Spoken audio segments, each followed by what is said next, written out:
Hello, everybody. My name is Kevin Ramos, New York Jets fan since 1982. This video, it's about last night's game between the New York Jets and the Jacksonville Jaguars.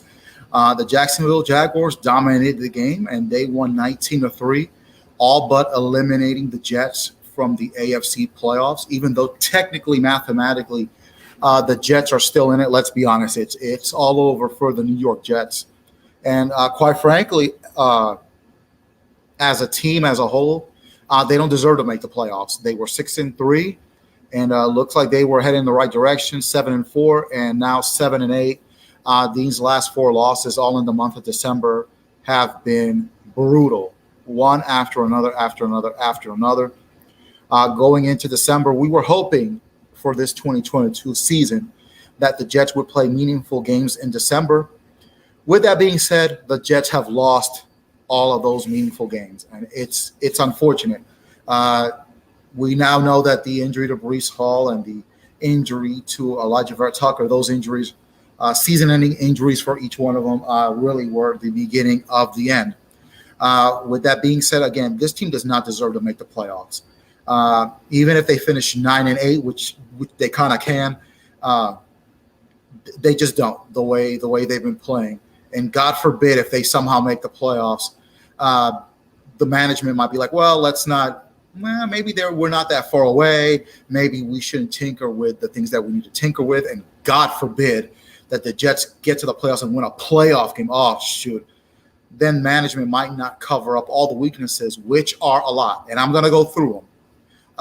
As far as cornerbacks, you got DJ Reed and Sauce Gardner, who will be Rookie of the Year, and I think unanimously this year, Defensive Rookie of the Year. So the cornerbacks, that's set for a while. The safeties with Jordan Whitehead, he's been okay, and LaMarcus Joyner, I know he's been hurt. As far as the linebacking core, C.J. Mosley, he's got to go. Look, I know he's a Pro Bowler, made the Pro Bowl for the fifth time in his career, but sometimes his tackling has been shoddy, and I won't even get into that penalty against Buffalo that really pissed me off. And then that blown coverage against the Detroit Lions. The defensive line, you could probably get rid of Carl Lawson. Other than that, the defensive line is solid. Quinnen Williams, you got to pay him. Unfortunately, with the Jets probably not making the playoffs this year, maybe he might think about, maybe I should go to another team. Maybe I should go to a winning team. I don't see that happening. I see Quinnen Williams staying as a Jet. But overall, this defense, while it has played well, there's been a lot of poor tackling, a lot of dumb penalties, a lot of blown coverages, very similar to the 2009-2010 Jets defenses that were run by Rex Ryan, defenses that were considered the best in the league. But quite frankly, those two defenses cost the Jets the two AFC championship games that the Jets lost all those years ago. It wasn't Mark Sanchez. But that's another story for another day. This defense is very similar to that. They play great until it matters. They should have won the game last Sunday against Detroit. It was the defense that blew it. Zach Wilson and the Jets, they did enough to win the game on that 4th and 3. The Jets defense should have got the job done. Terrible tackling, bad body language at times. The defense needs a good kick in the rear end. However, a lot of that falls on the offense. I'm going to say again, the offensive line is the bread and butter of football, irrespective of if the quarterback is Zach Wilson, Mike White, Chris Streveler, Neil O'Donnell, Frank Reich, Bobby Brister, Richard Todd, Pat Ryan, Chad Pennington, Vinny Testaverde, Glenn Foley, on and on and on and on. It doesn't matter if the offensive line is not good enough, and this offensive line, particularly late in the year, ain't good enough. At left tackle, Dwayne Brown, I think he's probably going to retire. But if he comes back for 1 year, I keep him as a backup. Unfortunately, I don't have any faith in Mekhi Becton. So I think that the Jets should stock up at offensive tackle and on the offensive line next year. This year, left guard Laken Tomlinson has been a bust this year. Connor McGovern at center, he's been adequate. So I would probably keep him. Nate Herbig, same thing. I think he's been solid this year. I'd keep Nate Herbig. I'd say goodbye to George Fant too. This offensive line needs to be revamped, particularly at the two tackle spots and the left guard. So obviously that affects the running game. James Robinson was brought in to replace Breece Hall, and really didn't do anything. I think we found a diamond in the rough in Zonovan Knight, and I think we should keep him and keep Michael Carter as well. Even though Michael Carter, I don't think he should be a number one running back.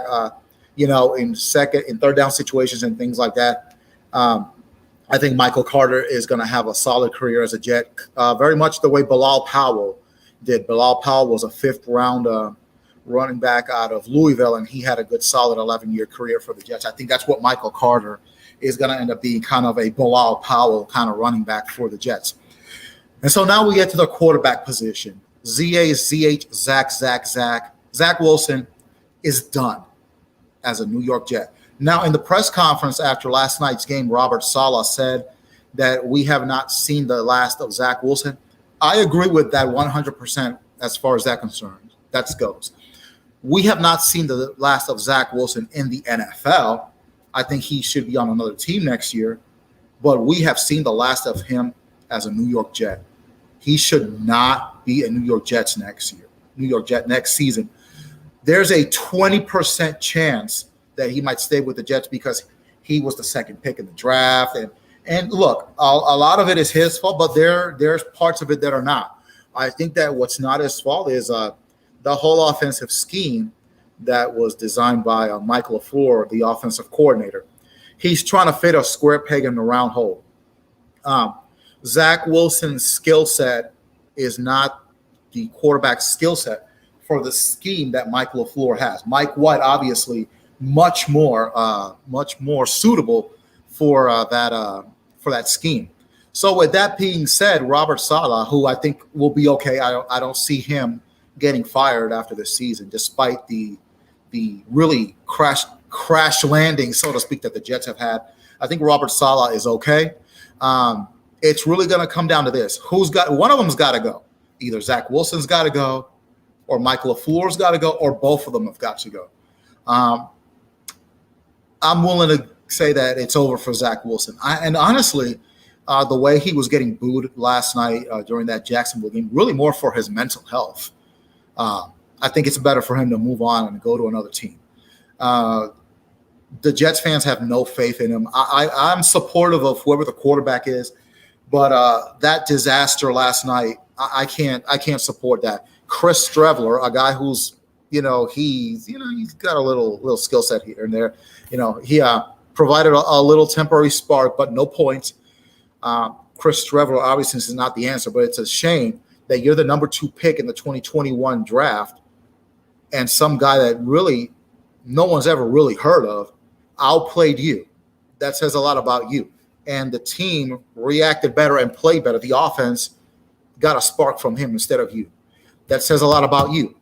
Again, it's not all Zach Wilson's fault, but he's got to take the brunt of it. I respect the fact that he took accountability, even if that press conference might have been scripted. He knows it's over, and so now all he has to do is just kind of sit back and wait to see what team will pick him up, and I'm sure another team will. Now people are saying that New England might pick him up next year. They've got Mac Jones. Bill Belichick is not going to invest in Zach Wilson. I could see him going to Carolina and, him and Sam Darnold taking notes of what a shit show the New York Jets is right now, especially at the quarterback position. It's unfortunate. They were 7-4. You had before that the whole debacle in the second game against New England. Just, I'm really sick to my stomach. I predicted the Jets would go 10-7 and get a wild card spot. And, obviously I was wrong. I got to come out here and say that I was wrong. And it's over. It's over for Zach Wilson. And it's time for him to move on. It's time for the Jets to part ways with him. Sometimes you just got to take the L and move forward. Now in the offseason, get some speed at linebacker, work on the fundamentals of tackling on the defense, and rebuild that offensive line. And hopefully Elijah Vera-Tucker and Breece Hall in particular will come back next season stronger than ever. Also, Corey Davis, I think he's got to go. Too many drop passes. So you could probably say goodbye to Denzel Mims as well. So we might have to get another receiver, maybe in free agency or maybe later in the draft next season. But really, this video is about a very sad ending for the career of Zach Wilson. It's going to be very difficult for him to pick up the pieces and become a solid quarterback. But then again, look at Jared Goff. Jared Goff, after he got traded from the Rams, I mean, listen, he to me, I thought he was done. And look at the season that he's having with Detroit. So, I mean, you talk about a candidate for comeback player of the year. It's definitely Jared Goff should be one of the names considered. I try to support Zach Wilson, but quite frankly, I can't support him anymore. He's done. You cannot sell him next year, even as a backup quarterback to the New York Jets fan base. Okay, you just can't. They're not going to buy it. Okay, that's like when TLC years and years ago, they had a reality show, and because they were trying to find another singer to replace the late Lisa Left Eye Lopez. Wasn't nobody going to buy that? It doesn't matter who you put in the group. You could have put Mariah Carey or Whitney Houston or Anita Baker or Sade. You could have put them in TLC. Nobody would have bought it. This is kind of the same thing. You can sell Zach Wilson to the Jets fans. Oh, he's improved this offseason and all that. At this point, the Jets fans are not going to buy it. The damage is already done. Joe Douglas, Robert Saleh, just take the loss and keep it moving and see what you can do in the offseason at quarterback. You might want to keep Mike White, or you can go after Derek Carr, maybe Jimmy Garoppolo, maybe Lamar Jackson. I don't see Lamar Jackson coming over here. Somebody got on social media earlier talking about, well, Tom Brady is a free. Tom Brady is not coming to the New York Jets. Okay. So we'll see what happens in the offseason. I feel bad for Zach Wilson, honestly. I really wanted him to succeed as the quarterback of the New York Jets. But, it wasn't meant to be.